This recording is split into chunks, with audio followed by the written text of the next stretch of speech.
he says in verse 35 is sat down and called the 12 and said to them, if anyone would be first, that is the greatest, he must be last of all and servant of all. What a paradigm shift for our world. That's not what the world preaches, but that's what Christ preaches. And he's the greatest of all time. Now, he sat down because that was the custom of teachers at this time. So what he's doing by sitting down is very similar to me coming up and standing in a pulpit. He's going, I'm now going to teach you a lesson about who's the greatest and how to be great in my kingdom. He's the greatest, Jesus Christ. How do you grow in greatness like him? You do what he does. You love like he loves. You humble yourself before God and man. You put others before yourself. Rebecca Puster is a beloved member of this church. When I visited your house a few times, Rebecca, you've reminded me, each occasion, the acronym of joy. Have y'all heard of the acronym of joy? It's this: Jesus first, others second, yourself last. Jesus first, others second, self last. And if you actually order your life in this way, it will bring joy and pleasure to God. It will bring joy and pleasure to those around you. And it will bring you joy because life is found in serving others, not being served by others.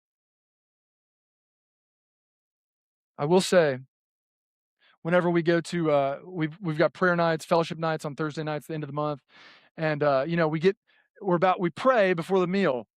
And before we go through the meal, I will say you are very good at putting others first. And sometimes I have to cattle prod as a shepherd. I have to, be like, hey, who's going to get in the first? Get in line to get some pizza, or else none of us are going to eat. We're going to be here till 10 p.m. You know. And so y'all are doing a great job of putting each other first, and I admire that and I appreciate that. But that's really what all of life should be like: is how can I position other people to succeed and experience the joy of life and fellowship with God? What can I do to serve the people that God has given me influence over? Now look at verse 36 and 37, because he just taught on who's the greatest. It's the one who is last. It's the one who serves. Now he illustrates it. He took a child and put him in the midst of them, and taking him in his arms, he said to them, whoever receives one such child in my name receives me, and whoever receives me receives not me, but him who sent me. So let's break it down in the original historical context of the significance of what Jesus is saying here. Takes a child. In the first century Greco-Roman context, was not valued like children in today's world. And children still aren't valued in today's world as they should be. But they really weren't valued here. And part of the reason is a child, because of the mortality rate of people in this day, many children did not reach age 5. So if a child crossed over that threshold of 5 years old, they had a very good chance of living beyond that. But if many did not make it even to 5, they didn't make it to kindergarten. Let's put it in perspective here. So Jesus takes a child, maybe the age of my daughter, who's 2, might be the age of my son, who just turned 4, and he takes a life that is very fragile, very insignificant to the people at this time,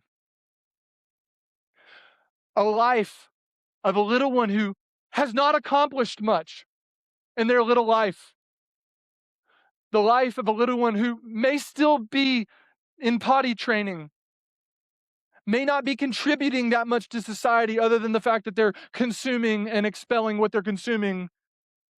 And he puts a little child in his lap and he says, do you see how I value these little ones? The greatest in my kingdom are those who serve the most insignificant in the world's eyes. The ones who the world says have the least value. And that's why our Old Testament over and over and over again, which is connected to the New, same God says, take care of the orphans and the widows. Take care of the poor. Care for the young, care for the elderly. they're significant to Christ.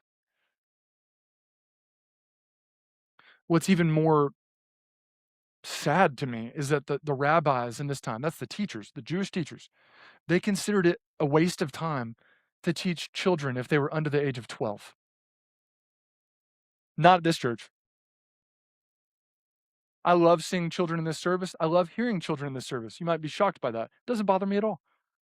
It just means we've got disciples that Jesus values in here that want to grow.